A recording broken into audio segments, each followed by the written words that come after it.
believe that the continent has what it takes in terms of resources, human resources, financial resources.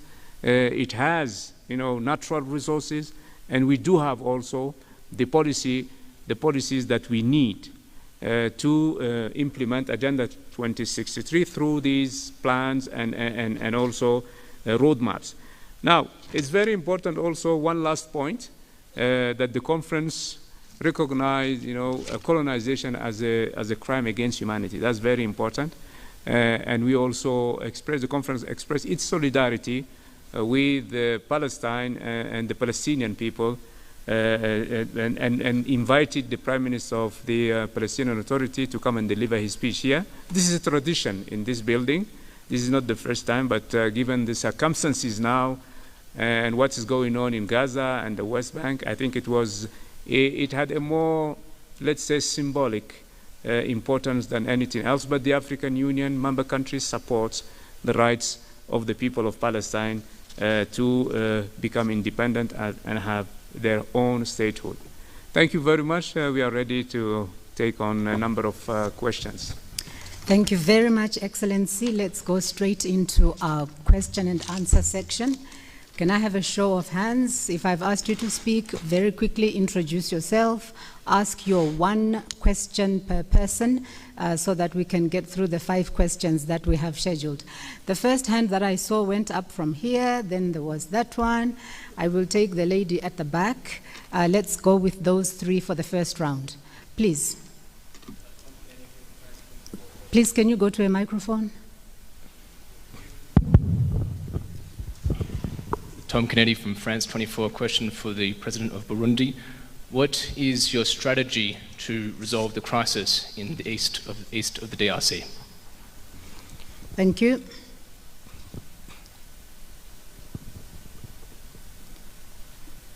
Please introduce yourself and ask your question.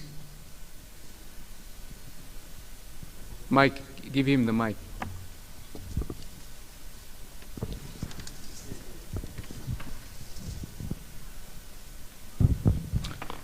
Bonjour, c'est Mohamed Ouali, journaliste de la télévision algérienne Al24 News.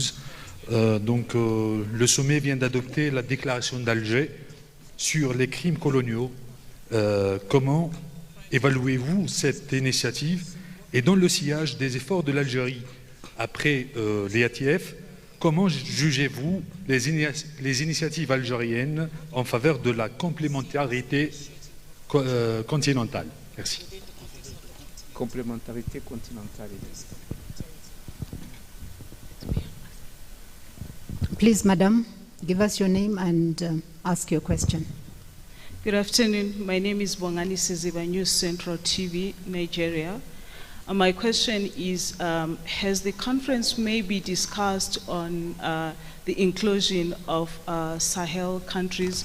Because you speak about silencing of the guns.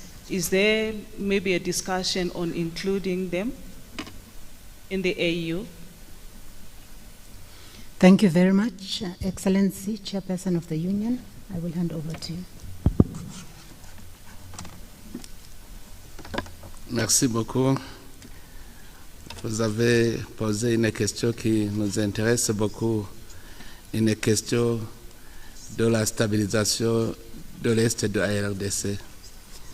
D'abord, nous avons l'espoir parce que déjà, il y a la volonté de dialogue entre les protagonistes.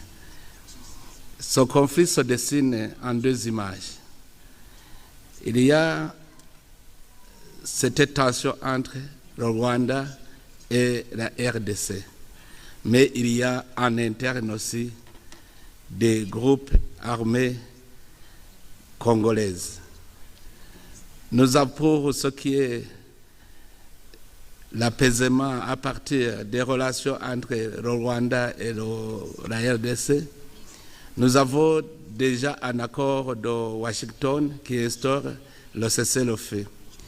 Ce cessez-le-feu est un instrument qui ramène les parties ensemble. Même si aujourd'hui il semble qu'il il y a cet instrument. Ils sont obligés parce que l'accord est signé par chaque partie. Alors il revient aux médiateurs d'aider les parties alors à signer cet accord. Il faut aussi qu'il y ait le fait est une ici à Addis Abeba, ainsi que des facilitateurs de personnalités connus d'anciens présidents ont été donc sollicités donc de médiation et de stabilisation de l'Est de la RDC. Voilà ce que je pourrais ajouter à ce sujet. Do you want to take the other two questions? Last year, if you remember, was the reparations for Africans and African ascendants due to the slavery and colonization eras. I think it's very important to understand and underscore that the African Union has always considered colonization, slavery, as a crime against humanity. So this year, the conference has again, underscored the fact that we needed to make it in a declaration, and the declaration presented by Algeria has been endorsed. So it's very important to demonstrate that kind of commitment and determination to fight against all form of colonization on the continent. And I think this is something that is in line with the whole struggle for independence since the 60s, 50s, 60s, and then it is ongoing. And I think that this issue of colonization and reparations will continue to be, our leitmotif in this union. Excellency, there was a question on the inclusion, the countries of the Sahel.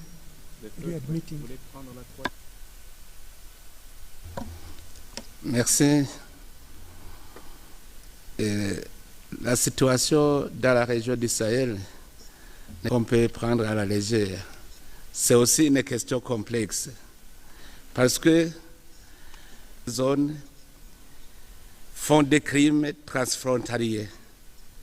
Ça concerne presque toute la région. Alors la première chose, c'est qu'il faut pour combattre ensemble. C'est ce que l'Union africaine est en train de faire, pour les aider à ramener la paix dans cette région. Mais aussi, les dirigeants de ces États aussi ont besoin d'être approchés pour chercher le retour rapide à l'ordre constitutionnel, mais aussi les aider à stabiliser l'ordre constitutionnel, mais aussi les aider à stabiliser leurs États criminels. Donc, il n'y a pas moyen d'associer un criminel et même de se convaincre qu'ils ont un ennemi. Of reintegration of the Sahel countries in the African Union, President Dashimie has already tackled and handled it. The biggest problem that we have in that region is the proliferation of terrorist groups, traffickers, and all kind of secessionist rebellions. A special envoy, and my special envoy has been meeting recently with the leaders of those countries, and I also requested a visit to those capitals so that I can also start a direct dialogue with the leaders of that region. I think the Sahel countries need the support of the whole African Union, and I know that there is an initiative now that more than the ongoing conflict in the Sahel region. And of course, the African Continental Hearing, African Union condemns these. These are the problems and stuff like that. All right. But we haven't seen any initiative in that regard. Thank you. All right, thank you. Thank you very much for the opportunity. My name is Emmanuel Pacom Damali. I'm a journalist with the Daily Graphic from Ghana. The President of the Republic of Ghana, His Excellency John Dramani Mahama, has decided or has already drawn the attention of the AU that he's going to take against humanity and seeking for reparation and reparative justice. We want to find out what is the commitment of the... Thank you. This is Samuel from Ethiopian Presidency. How does the AU view Ethiopia's Green Legacy Initiative as a model for enhancing watersheds and ensuring long-term water security across the Horn of Africa? Thank you.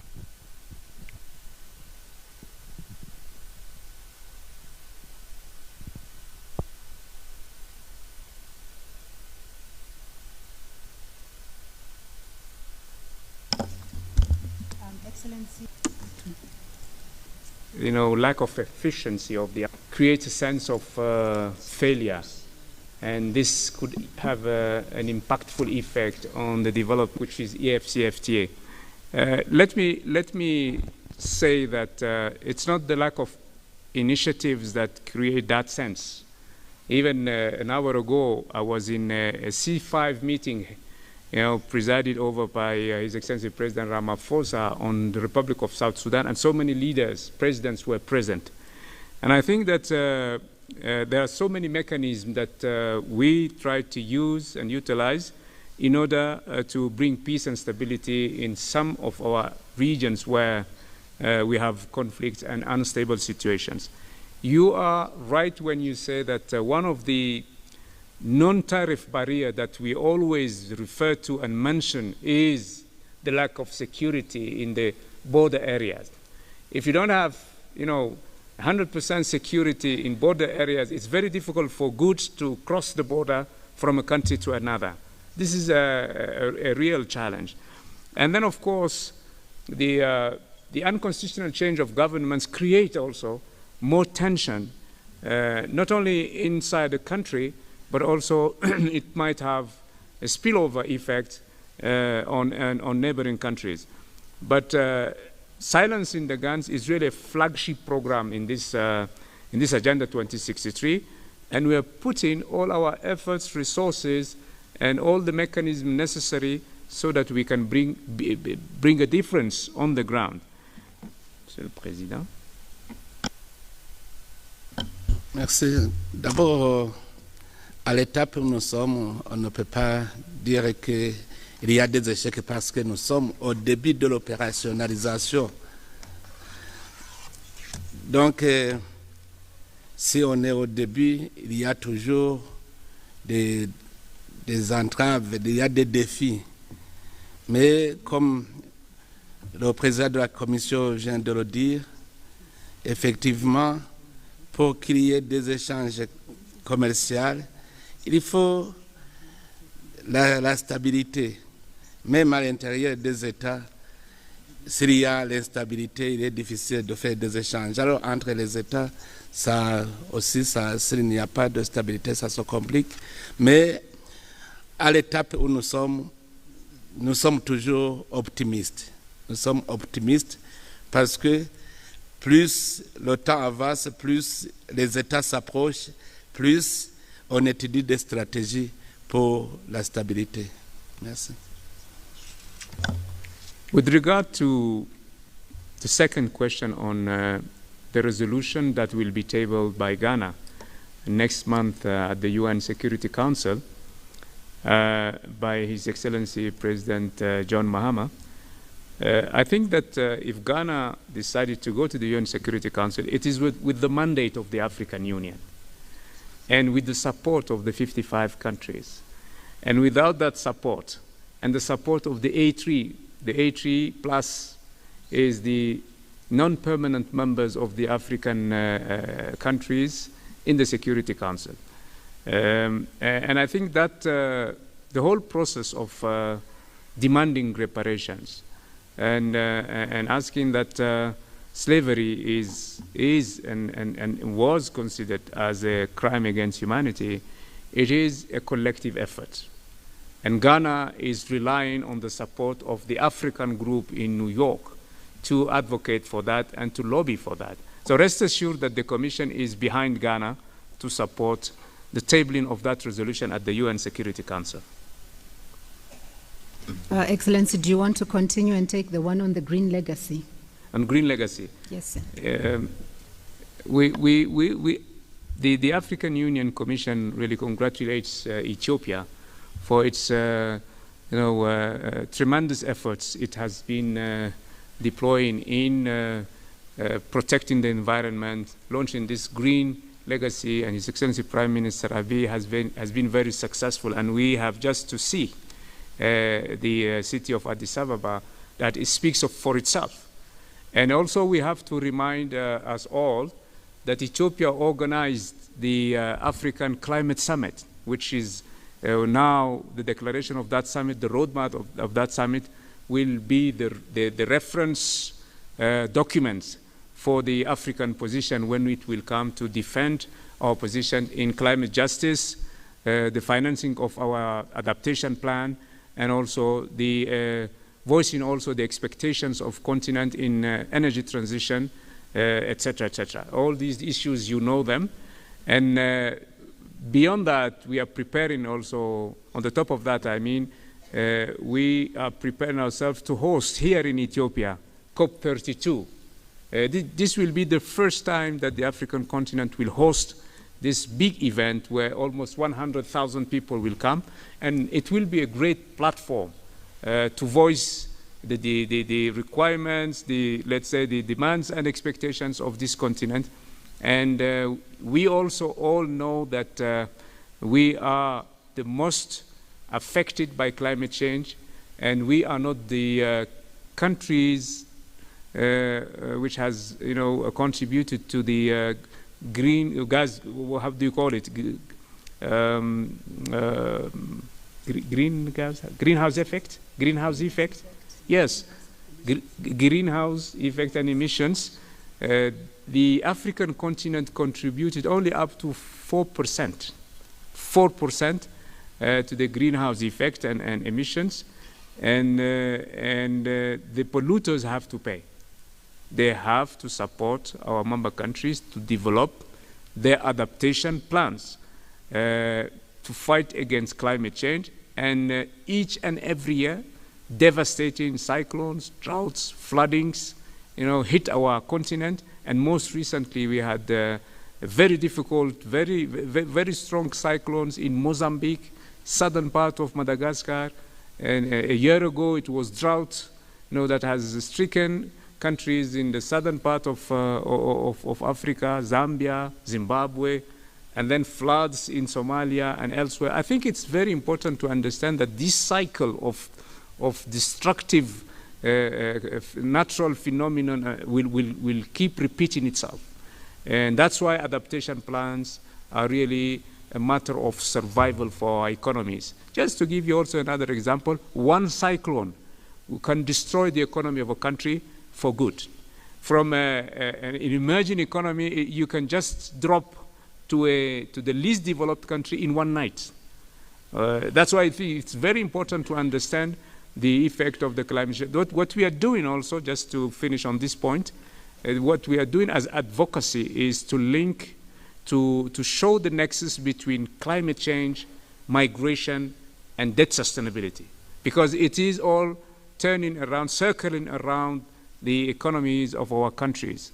So we cannot, spare resources for development if we have to deal with the consequences of destructive natural phenomena that are the direct results of climate change. Thank you, Excellency Chairperson of the Union. Do you have a comment?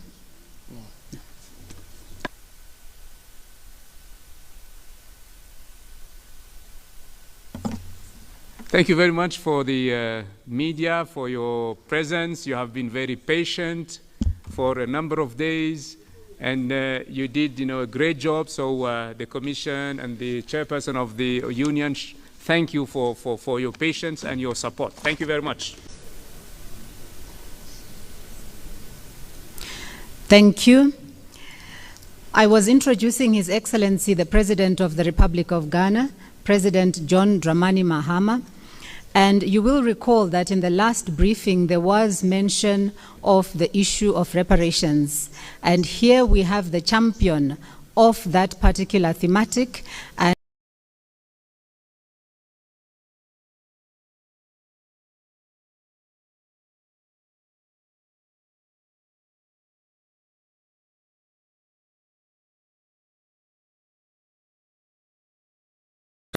I was introducing His Excellency, the President of the Republic of Ghana, President John Dramani Mahama.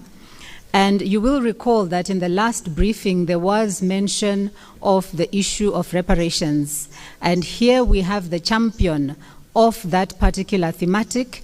And we all know that Ghana has been leading this cause of reparations for Africans and people of African descent. So we have the opportunity to hear it from the horse's mouth, so to speak. So, Excellency, I hand over to you. Thank you, Madam. I address you today with a deep sense of history and responsibility. In February 2024, the Assembly of Heads of State and Government of the African Union adopted Decision 884, declaring 2025 as the year of justice for Africans and people of African descent through reparations. Reparations for the transatlantic slave trade, colonialism, and apartheid were designated as a flagship priority of our union. In line with that decision, I was entrusted with the mandate to serve as African Union champion for reparations. This is not merely a title, it's a solemn obligation to pursue truth, recognition, and justice for our ancestors and for generations yet unborn. At the 80th session of the United Nations General Assembly in September 2025, I announced that Ghana would lead the effort to table a resolution declaring slavery and the transatlantic slave trade as the gravest crime against humanity. That commitment marked the beginning of a structured diplomatic and legal process. I directed the Minister of Foreign Affairs to establish a high-level committee to coordinate consultations, refine the legal framework, and prepare a draft text consistent with international law and diplomatic practice. Today, I'm pleased to report significant progress. The initiative is firmly grounded in international law. Slavery is prohibited under international law as a peremptory norm, a jus cogens principle from which no derogation is permitted. The resolution builds upon this legal foundation and rests on three pillars. First is historical accuracy. Second is legal defensibility. And third is continental and diaspora alignment. We've ensured that the text of this resolution reflects rigorous scholarship, moral clarity, and diplomatic credibility. Ghana has undertaken extensive consultations to strengthen the resolution. We've engaged with the ECOWAS, we've engaged with UNESCO, the Global Group of Experts on Reparations, the Pan-African Lawyers Union, academic institutions, the African Union Committee of Experts on Reparations, and the African Union Legal Experts Reference Group. We hosted the inaugural joint meeting of the African Union Committee of Experts on Reparations and the African Union Legal Experts Reference Group in Accra earlier this month to further refine the text of the resolution. We also began engagement with the diaspora at the Ghana Diaspora Summit held in December last year. This has been inclusive, deliberate, and consultative. Following expert consultations, the title has been refined to read Declaration, and I quote, Declaration of the Trafficking in Enslaved Africans and Racialized Chattel Enslavement of Africans as the Gravest Crime Against Humanity. This language is precise. It recognizes the systematic trafficking of millions of Africans, the racialized and institutionalized nature of chattel enslavement, the unprecedented scale and enduring consequences of these crimes. Precision in language strengthens precision in justice. At the recent African Union Summit, the Executive Council recommended endorsement of this resolution. I'm pleased to inform you that the Assembly of Heads of State and Government adopted that decision by consensus at this 39th ordinary session. This gives Ghana a clear and unified continental mandate. Our next major engagement will be at the 50th regular meeting of CARICOM later this month. The Caribbean and Africa share a deeply intertwined history, and their support will be pivotal to the tabling of this resolution. Beginning 20th February 2026, Ghana will conduct intensive diplomatic engagements in New York with CARICOM, the Non-Aligned Movement, the Group of 77 in China, the European Union, and other regional groupings. Informal consultations on the draft text are expected to take place between 23rd February and 12 March 2026. Our objective is simple: to build a broad consensus behind this resolution. The initiative is not directed at any nation. It is directed towards truth, recognition, and reconciliation. On 24th March, Ghana will host a high-level side event at the United Nations, followed by a wreath-laying ceremony at the African Burial Ground National Museum in New York. And on 25th March 2026, the International Day of Remembrance of the Victims of Slavery and the Transatlantic Slave Trade, Ghana, together with co-sponsors and with the endorsement of the African Union, will formally table the resolution before the General Assembly. Let me emphasize, the General Assembly. I think there was a mistake when the chairman said the Security Council. It's the General Assembly. The date is intentional because it connects memory with action. We call upon all member states to support and co-sponsor this resolution. The adoption of this resolution will not erase history, but it will acknowledge it. The trafficking in enslaved Africans and racialized chattel enslavement were foundational crimes that have shaped the modern world, and their consequences continue to manifest in structural inequality, racial discrimination, and economic disparity. Recognition is not about division, it is about moral courage. Adoption of the resolution will not be the end. Following the adoption, Ghana will continue engagement with the United Nations Secretary General, the African Union Commission, relevant UN bodies, and interested member states. This is about a sustained dialogue on reparatory justice and healing. Distinguished ladies and gentlemen, this initiative presents us a historic opportunity, an opportunity to affirm the truth of our history, an opportunity to recognize the gravest injustice in human history, an opportunity to lay a stronger foundation for genuine reconciliation and equality. While the past cannot be undone, it can be acknowledged, and acknowledgement is the first step towards justice. I thank you. Thank you so much, Excellency. Colleagues, we'll take a few questions that you might have for His Excellency on the issue of reparations for Africans and for people of African descent. Do we have any questions? I see one hand over there. Please just tell us your name, the media organization that you work for, and then ask your question. Good afternoon, Your Excellency. My name is Julius Yao-Petechi, and I report for the Ghanaian Times from Ghana. Sir, throughout your presentation, the word reparation keeps coming up. Apart from the recognition that slave trade is a crime against humanity, do we have a quantum we have put on the reparations that we are seeking? Thank you. In terms of compensation, do we have any quantum that we are looking at? Thank you. All right, thank you. I just want to do one sweep just to check if anyone else has a question. So 1, 2, and then we'll conclude. Please go ahead. The microphone is behind you. No, right here, behind you. Hello, sir.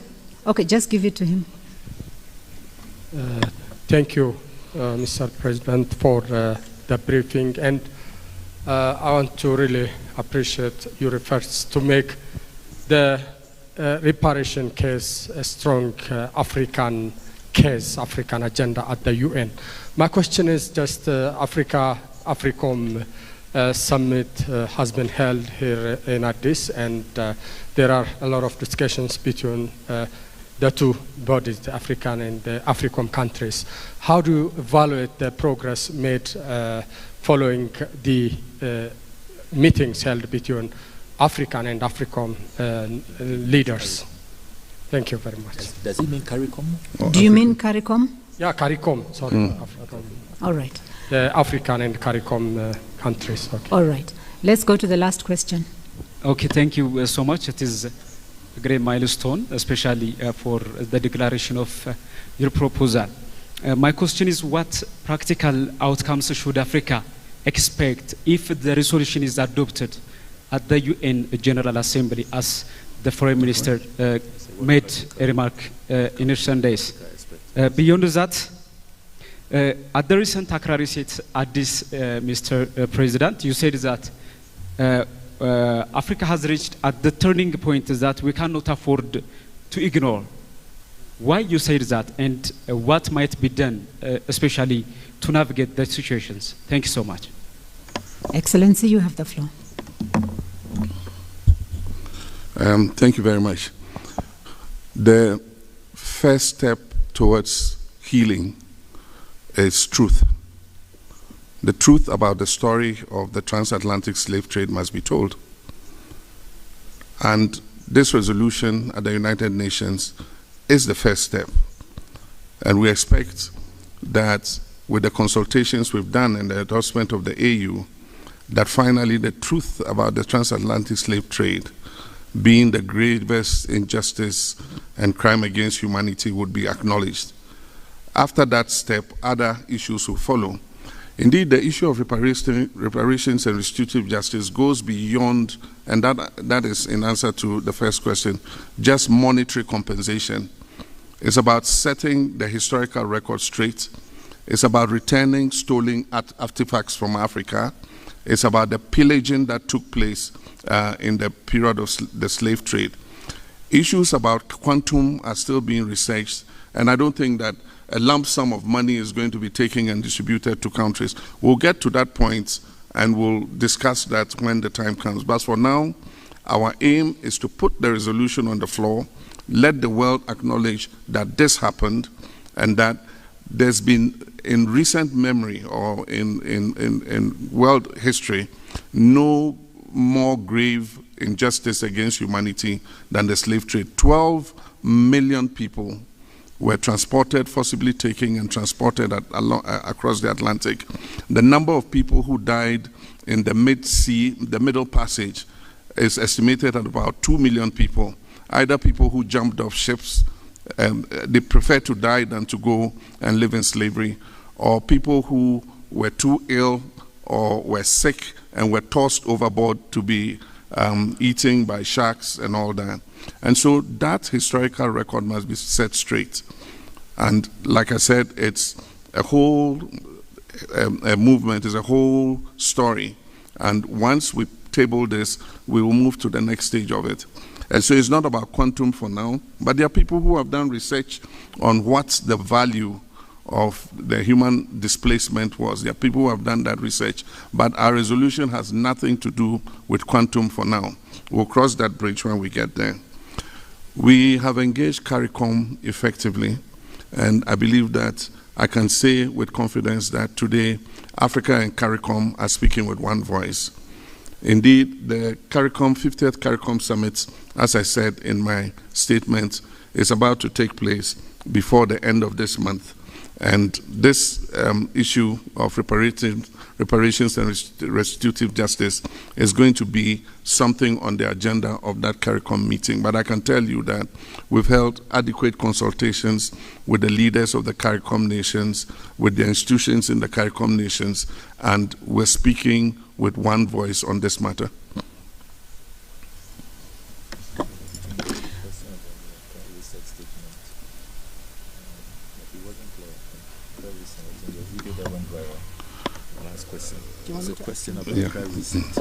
Okay, can our colleague, can you come again with your last question? Yes, please. Yeah. Yes. At Accra Reset at this reckoning event, you said that Africa has reached a turning point that we cannot afford to ignore. Why you said that, and what is expected from African nations, including the AU? Thank you very much. I think you're referring to the issue of the Health Sovereignty Conference we held in Accra, which gave birth to the whole movement of Accra Reset. it is widely acknowledged that the world is at an inflection point. The multilateral system that was agreed post-Second World War that led to the emergence of the United Nations is currently threatened. I wouldn't say it's broken down completely, but nations are acting unilaterally. Nations are acting in their own national interest. Humanitarian assistance is dwindling. Overseas development assistance to not only Africa but to the global south is dwindling because nations believe that they must invest those resources to the benefit of their own people. Africa cannot sit just as a quiet victim with cup in hand, begging these nations to change their minds. Africa has to take its destiny into its own hands. And that was the reason for the Accra Reset. It focused on health sovereignty because health is at the core of everything we do. And so if you remember in COVID-19, Africa was the last to be thought about when a vaccine was found. And Africa was the last to begin to receive vaccines. That shows you our place if we don't take our destiny into our own hands. And so it was first about how we could structure things so that Africa could begin to speak with one voice, prioritize and act collectively in the interest of our people in terms of healthcare. But the Accra Reset goes beyond just healthcare. It goes into other areas, talks about the global economic order, the breaking down of the global economic order, what new system will replace it, and what will Africa's role be in that new system. It talks about value addition to areas in which we have a comparative advantage, our mineral ores, our critical minerals, rare earths, and all that, bringing value addition home so that we can create opportunities for our young people to be able to stay at home and work and not risk their lives crossing the Sahara Desert and the Mediterranean Sea to go look for opportunities in Europe. That is the conversation we're having, and I'm very happy to announce to you that it's beginning to develop a lot of traction. Many other African countries are coming on board, not only African countries, but even the global south. Indonesia, Singapore, and all of them have bought into the idea of the Accra Reset. We want the global south to be positioned at the table when a new global order is being rolled out. Thank you very much. I want to thank Your Excellency, the President. Our briefing has come to an end. Excellency, do you have a minute to take an extra question? Okay. One more question. Yeah. All right, please go ahead. I'm very gender sensitive, so because it's a woman, I would allow it. I'm Angela Harding. I'm a lawyer from Sierra Leone. My question is, does the resolutions anticipate litigation in international courts or regional courts as part of its implementations? Litigation. Does it anticipate litigation in international courts? Well, I think that we want to forge a broad consensus behind the idea of reparations and restitutive justice. But we don't rule out anything. But I don't think that that is the way to go at this stage. For now, I believe that we can forge a broad consensus. Even the countries that were involved in slavery acknowledge that it was a crime against humanity. A lot of them acknowledge the misery it caused to Africa. A lot of them acknowledge, the pain it caused to victims of slavery. We need to, as a world, accept that history and have it recorded on the biggest platform that the world has, which is the UN General Assembly, to accept that this is our description of slavery. Thank you very much, Excellency.